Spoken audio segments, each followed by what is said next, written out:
So as I was talking about previously, my second objective involved the development of a novel technique for the germline manipulation of 80s gypsy, females specifically. So my three sub-objectives for this objective is really to determine the spatiotemporal injection parameters of the injection time and location, and to create or formulate an injection solution which will provide me with the results I want. With my hypothesis being that given the correct injection parameters, I will be able to manipulate the germline DNA so that we can create a novel strain of Aedes aegypti. So my first sub-objective involves injection time. Previous studies have suggested that the best time to do or to see uptake into the ovarian follicles, which house the germline DNA, is during vitellogenesis, which is I guess it's a reproductive function of insects. They take proteins. Mosquitoes specifically take the protein from their blood meal and utilize that protein to create yolk protein for their eggs. So several hours after they've taken their blood meal, this blood is converted into yolk protein, which then travels to the oocytes, or the eggs, and then is taken up by those eggs. So it's been hypothesized that that's the best time to slip in an effector plasmid or an effector protein, which will do whatever you'd like to have done. So as you can see here, I kind of created an expression profile from 6 hours to 18 hours post blood meal, which the expression profile was a little bit, I've tried other times, but this was seemed to be the time to go with. So as you can see, 12 hours seems to give me the highest values in relative light units, which are, if I hadn't said earlier, relative light units are just a measurement of luminescence in the firefly reporter plasmid, which I talked about previously. So 12 hours seemed to be the time for me to do injections. So this is kind of a rough estimate, a rough time, and I'm going to reevaluate once I've actually formulated my injection solution. My second sub-objective is to identify injection location. So some of those same previous studies suggested that thoracic injections are sufficient to see uptake into the ovaries. I've tested this out and haven't really seen the numbers that I like to see.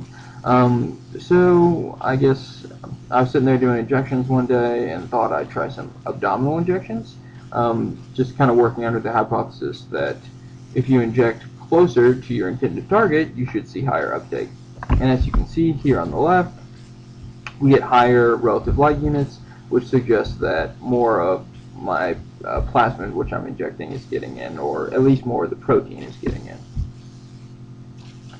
So I got these abdominal numbers, and I'm kind of thinking about it. What do I do next? Well, why not just inject into the ovaries themselves? So up here, as you can see, when I was doing abdominal injections, I at some point put a little bit of pressure on the abdomen wall, and the ovaries popped out.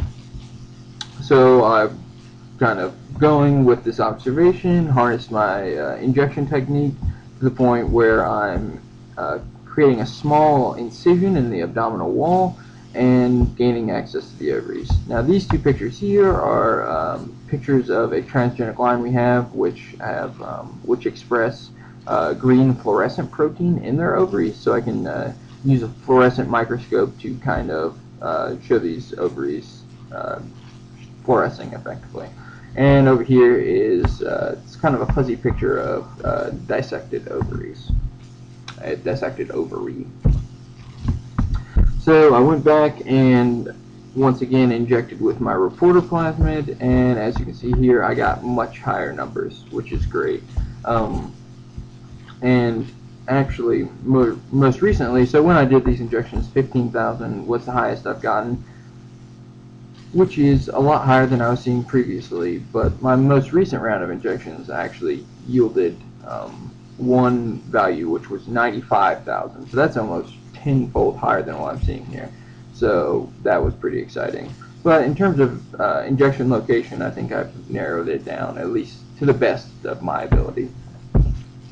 So lastly, injection solution.